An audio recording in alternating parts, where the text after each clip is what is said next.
Great to have you back. It's still Rice and Sean, reaching from the stables of Spectrum Television. And like we said earlier, we already have a guest in the studio and he's seated. And this conversation is live on social media on Facebook and Instagram with the handle at SpectrumTVNG. And the website is www.spectrumtv.ng. I'll hand you over to my colleague to do the honors of introducing the guest. Of course, we are joined right now by a leadership enthusiast, consultant and speaker, and also a writer. He is Paul Uda. Great to have you in our studio today. It really is an honor to be here. Thank you so much. Great, welcome. So let's just get started with leadership. You're quite a young person talking about leadership and tutoring others to get to see how you can instill a leadership mindset in the younger generation. How has it been like?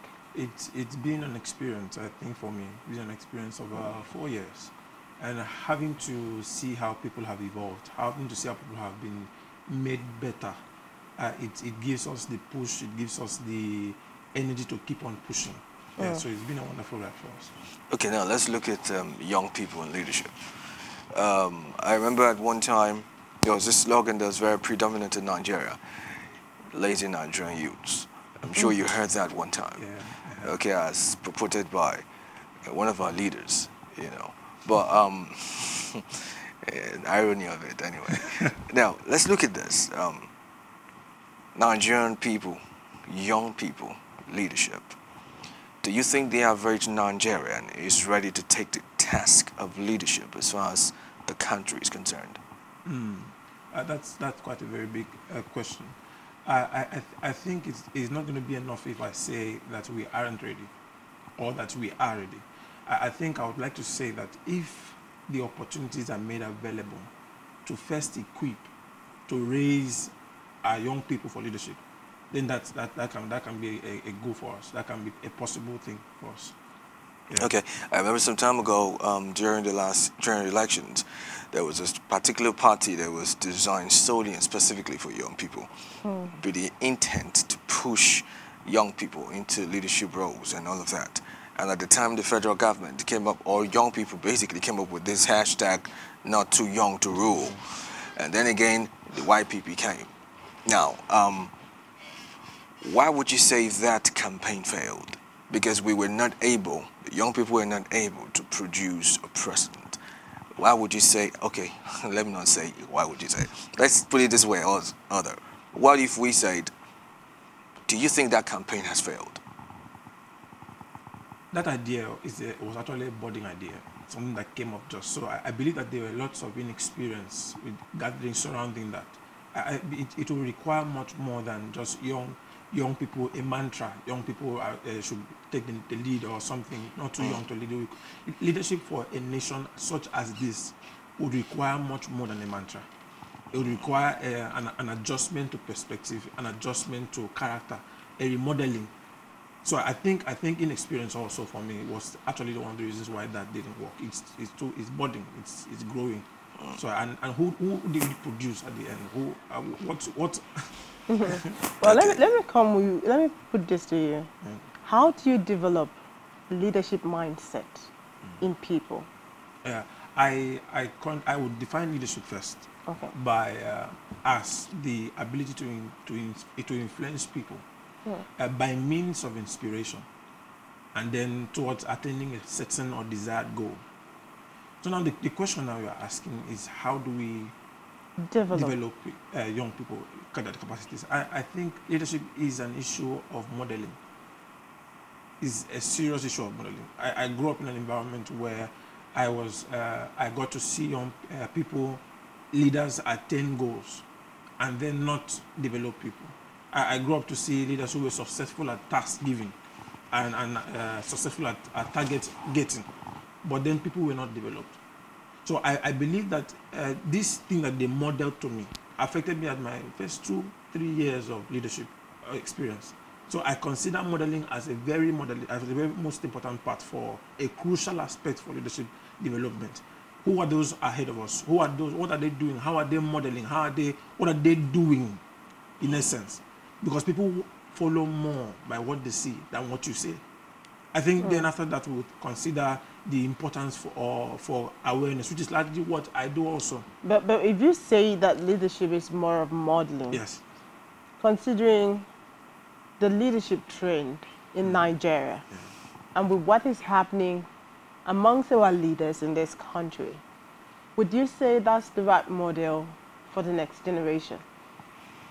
This is a very important question on elastic. So I would say a lot has to be done. I don't want to be at the point where I say it is right or it is wrong, but I'm going to say that a lot has to be done, because personally I do not agree to the fact that what is being modeled is effective enough. A lot has to be done. Or do you see what's going on in leadership today, amongst our leaders today, affecting leadership negatively in the coming years? Yeah. Yes. Okay, that took a while. That took a while. The questions you are asking are quite important questions, and they are dependent on several factors. So it's difficult to come to a total conclusion. And I have the belief set that people can change. I have the belief system that people can be made better. So if I say that, dependent on what I've seen now, statistically, is there any way it's going to affect society in the coming future? Yes. But then intuitively, as a leader, I think I should say it's going to be made better, because people will grow. That's what we are doing. We are growing people to come help this situation as we face as a nation. Okay, now, there's something you said while defining leadership, that is the ability to influence. Yeah. Now, what is the difference? How do you draw the line between leadership and manipulation? Knowing that manipulation to a large extent has the capacity to also influence. True. Really. So how do you draw the line between the two? You see, that's why I also included by means of inspiration. Because you see, when I was growing up, I searched the library. I was raised in Monef schools, Monef High School. I grew from there. And so I searched the library just before I was going to be appointed prefect. And I saw a particular material that said leadership is influence. Nothing more, nothing less. I agreed with that.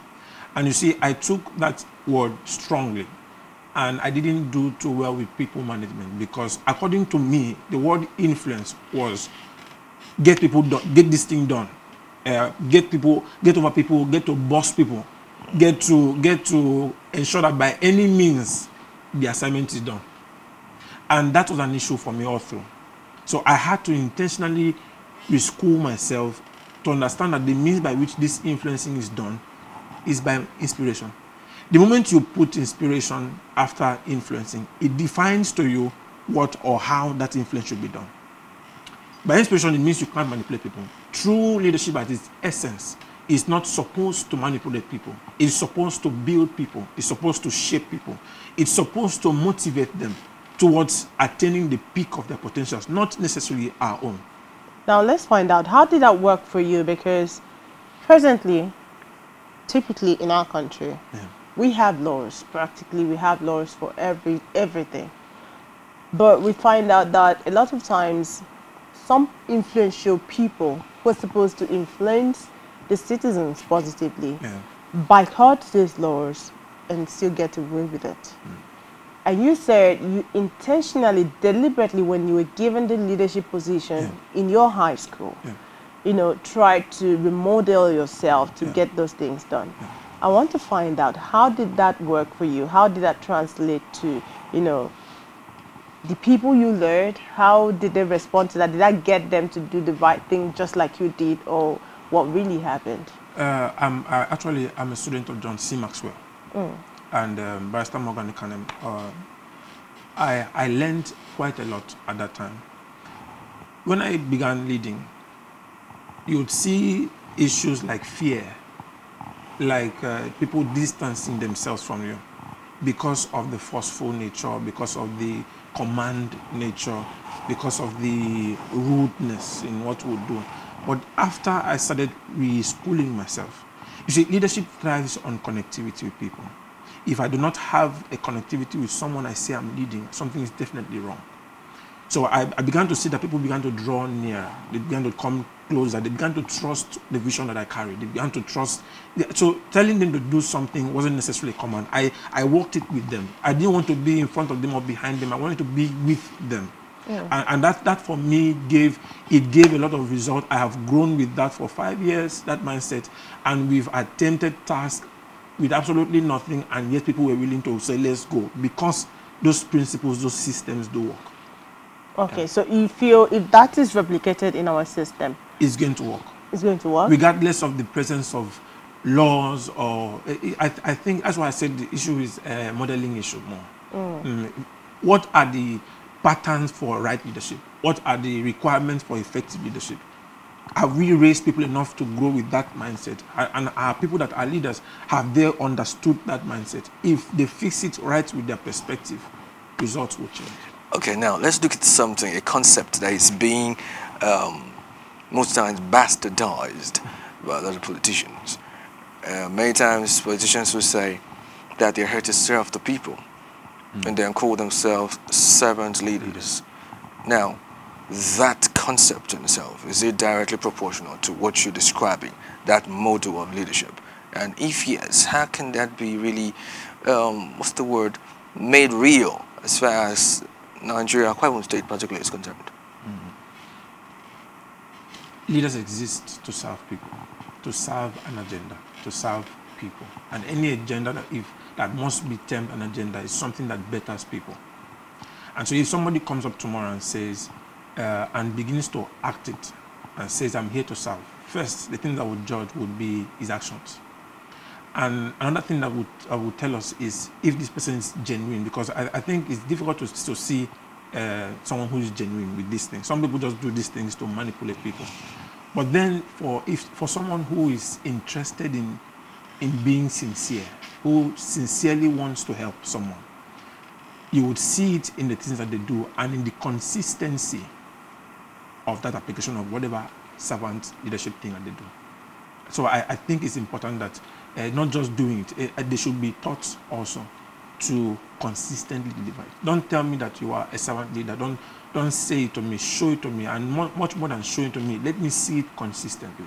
So key things here is action. Yes. And then consistent action. Yes. Yes. All right, let's put a pause here right now and take a short break, and when we come back, this conversation continues. Please stay.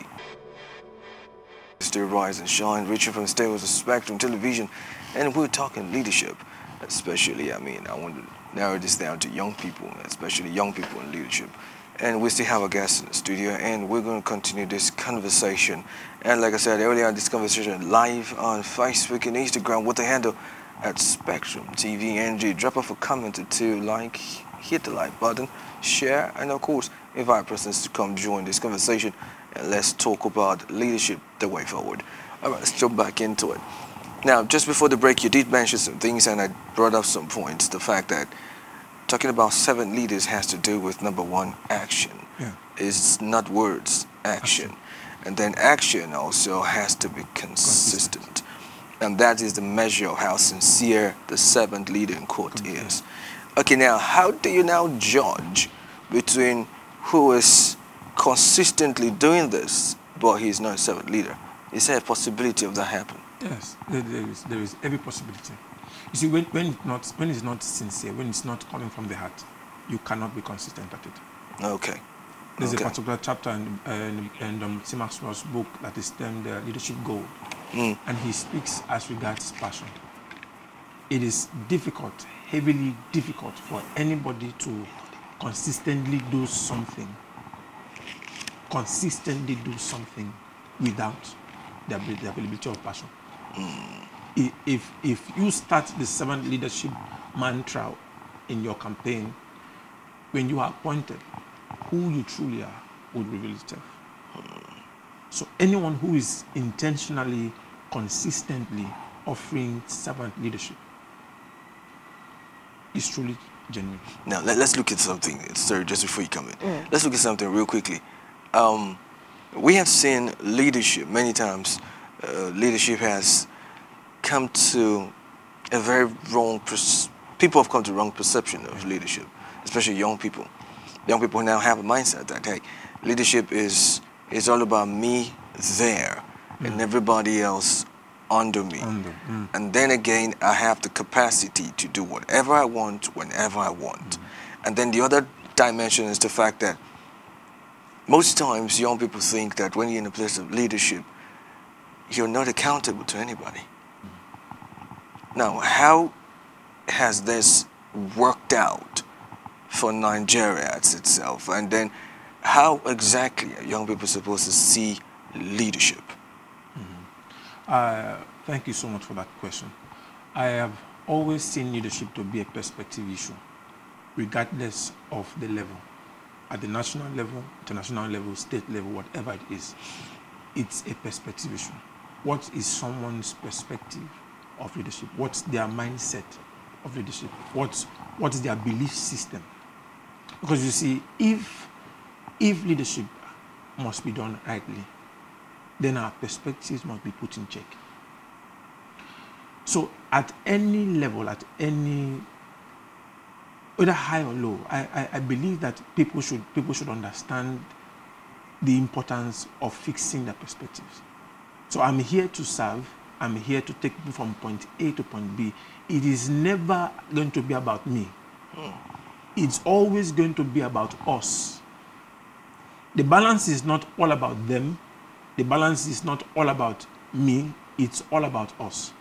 I'm not in a race trying to take myself far or go somewhere using people to get there. I'm in a race with the people. I'm moving with them. That's a healthy perspective. Okay. Yeah. Now you've been the leadership, the host of Leadership Masterclass in a year over time. Yes, sir. And you've basically been sharing these leadership skills with younger generation. Yeah. My concern is how we can replicate this in the larger society where, we have the older folks leading the trail. Yeah. How do you sell this message to them? We've been in the business of teaching people, and by business I do not mean money making. I mean helping people attain profit. Because you said that leadership, you said on this, I think a few minutes ago, that people learn more by modeling. Yeah. And the model so far is not what is obtainable. Yes. It's not what can take us to where we want to be. So how do you sell this message, this leadership message to the older generations who are already minding their face at different fires in this country? So we teach the young people. It's what is called target audience. And you teach them, and they go out there and they see models that are not doing the right thing. Do you think that can drive effective message? Underlining what we teach them is what that we tell them clearly. We are shaping your mindset for what you see in society tomorrow. Okay. And we equip them with the ability, the skills necessary to contend with that mindset. Understand the essence for the mindset that we are giving to them. Leadership and what it entails, leadership and its essence. And so you see, when they go into these spheres, they ensure that by all means, they are putting out things, they are showing forth results. That you see, is not the success of leadership is not a thing with age. It's a thing with light. It's a thing with understanding. So once you equip them with this, nobody wants to go out and begins to fight anybody. It's not a fighting thing. You just experiment what you've been taught. Show forth and produce results of what you've been taught. And even those who are elderly will see it and understand where this is leading to. Okay. We're not asking anybody to go fight, to go contend with people, fight. No, everybody that is a good leader has learned to stay humble, has learned to follow as well. So even when it comes to, I think our last class, we had it for a month, month of February. And one of the questions somebody asked was, how do you, this is what they have been, that's what they've been taught, and this is the boss that they have in the office. Let's start at that level. Okay. What do they do at this point? And I told them, if there's an issue or something, someone is not modeling rightly to you, have a one-on-one with the person. There's no need fixing, raising people to antagonize the leader there. Meet with them in person. Tell them this is what you think is obtainable. This is what you think. If it is fixed, it will be done rightly. That's where you are selling this message of balance and proper leadership. Most times it will be taken as insult. In that regard, as a tutor, what would you advise your students or someone learning under you to do? Is there a boss over your boss? Is there a leader over a leader? Because you see, as far as you stay in that environment for quite a long time and somebody models wrongly to you, whatever you have learned will fizzle out. And so for someone like me, I would rather quit than stay. If I have tried reaching out to my boss's boss, if I have tried reasoning with my boss, if I have tried everything that I can do, because I know that what perspective I have is rare, and it's not generally going to be accepted by everybody, I will not sit somewhere and watch someone model wrongly to me, lest they change or adulterate what I've learned over time. Because what we have learned is balance. Then how do you now effect the change in the larger society? If you quit and you keep quitting, you keep making meeting with this, because the generality of the leaders we have are the ones that were groomed in yesteryears, and they had the right, the wrong perspective to leadership. Of course, they will always talk about interests. Yeah. They will always talk about what's good for the business. And those are some of the issues that you hear in government and in governance. So now you are bringing younger people, telling them a new model of leadership that is supposedly going to work for them and for us as a people. And they're trying to take this message out to wherever they're working, government, first sales and all of that. And they discuss, and maybe it's not fit for business. Maybe it's not good for the government. Maybe it's not good for for your boss. And you say you quit. Aren't we truncated where we are? The atmosphere that governs a business part is a business setting. It's something you have to be quite very careful with. What I would have said would have been, start the change from where you are. Okay. But you see, there are many people who would sack you for that. Okay. It's true, because you see, I said this on the basis of experience. I've been there where someone met with me and then said this was the issue, and I said try this, and because you see, some people would always see what you are bringing as ineffective. Some people would rather that you leave than begin, because if you start from saying that you will fix this, for instance, the company where lots of corruptions are taking place. And you say, no, sir, do you think that we can do this? Do you think that we can do this? So I don't think my ethics agree with this. And you try all your possible best, and you begin to fix it from where you are. Most of them will see it as you are antagonizing them. At that point, would you decide to stay long and begin to? If you cannot beat them, you join them. You know, that's always been the case. So rather protect your mind, protect your belief system, and take your message round. It doesn't end with just you there, having to stay in that place. See, when you were there, maybe you had been there for 6 months, and your stance has been strong, your resolve has been firm. Others have seen it, they've received it, and if you can create that little impact there, you've done it. So rather than stay there and be... And that little impact, another person might be motivated to learn from you. Exactly my point. So after that you have done all of these things, and someone still comes to you and says, I don't like this thing, I will sack you. Rather leave. I didn't say quit your standard. I said quit the business premises. Take your message large. Well... Okay, now I'm talking about taking message large. There's always this many times fear of acceptance. Yeah. Yeah, where you know what you have is something that could impact people, change mindsets, break barriers and all of that. But there's this initial fright that comes with trying to act out what you've learned. Yeah. How would you advise the average young person to come out of that fear of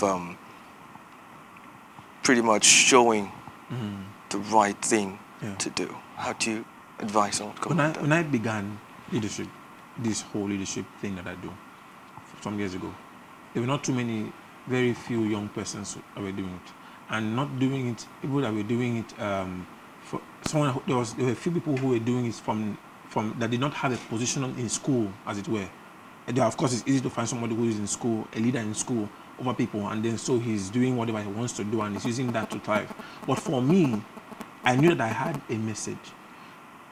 I was raised in an environment where people were not built. People would describe leadership as influence and leave it there. And so people were not built, people were not developed, people were not shaped. I knew after having discovered myself that this message was my call. That people must be taught to build others. And it's a rare message. It's not something that is common. I had the same issue of, will people accept this? I'm young. That's not an advantage to some extent. I remember once someone asking me, you have not gathered the experience required for this? As someone said to me at the bank, you have not gathered the experience quotient enough to stand in this matter of leadership. And I didn't care. There will always be people who will say no to it, who will say your message doesn't make sense. But you see, to everyone God has given a message to, he has given to them people. It is in your consistent stance of that message that you are bringing. Because true leadership is a true leader is someone who is coming with a message. Once you have that message, people will come for it. People don't know how to deny value, no matter how blind or how arrogant they are. They don't know how to ignore value. The message that you have, you must understand first that it is important. You must understand first that someone requires that message. That's why all through the years I've been teaching it. Build. I don't care who is listening or who isn't listening. You see, by that resolve to stand at that post I have been given, many have come. We gathered about 300 or more young persons last year, November 6th, 2021, for a conference from someone who started from the back. So, because for a year plus on the social media and every platform I had across with me, I was pushing that message. And it drew 300 young persons to what we do currently. If you have the message and you know that it is given to you, it is a call for you, stand up and say it. People will not agree at first. Why would they agree? Stand out and then do your thing. Okay, now before we call it a wrap on this session, quickly tell us what are those mindsets roughly for the benefit of those who are watching. We've talked about leadership mindset. We've talked about it a couple of times now. Give us hints practically. What are those mindsets that an average person must inculcate as a leader or someone who wants to take up leadership position? I think we'll begin with vision. Leadership is incapacitated without vision. Your energy, your fierceness to run is because you have a vision. Vision is what leadership entails. You are taking people to somewhere, so you require a vision. It is important and necessary for true leadership. The next thing will be passion. That sense of empathy also, compassion. You need ability to communicate as well. You need integrity. Oh, dear young leaders, you require integrity. You require integrity. It is scarce in the market space today. You require it for living. You require it for long-lasting impact in leadership. Purity, for instance. We don't have too many young persons with leadership in leadership that are pure, morally pure, and we need that now. So we are not just teaching you to be successful at meeting targets. We are teaching you to be successful as a person. The next, I think, will be ability to build competence. That ability to push at something. The ability to take up responsibility, to take up tasks. We don't have this thing. I believe that young persons will lead someday. I believe it. I believe someone will have somebody who is 30, 35. But you see, if we have not built ourselves within us capacity, that ability to take up tasks, you see that you will send someone there and he will still be looking like someone who was sent. Because there has been no capacity, no ability, no mindset that says I can do this. It's a personal thing now. So I think that, and the ability to manage criticism. Our young people shy away from this thing. So I have stood at my ground for 5 years more with this leadership thing. I have been criticized, but I have been taught by mentors and fathers to consistently push regardless of criticism. Understand that criticism has its advantages, it has its disadvantages, and you are supposed to continue regardless of it. So just quickly, how do you manage criticism?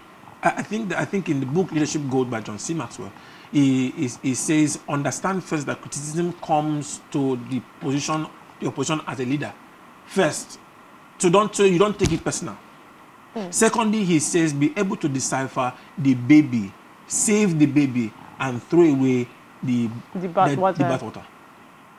So if you say that you don't want criticism, you will not grow, because criticism helps to show you who you are. It shows you your strength. I think with criticism, I was able to tell that I'm a bit impatient.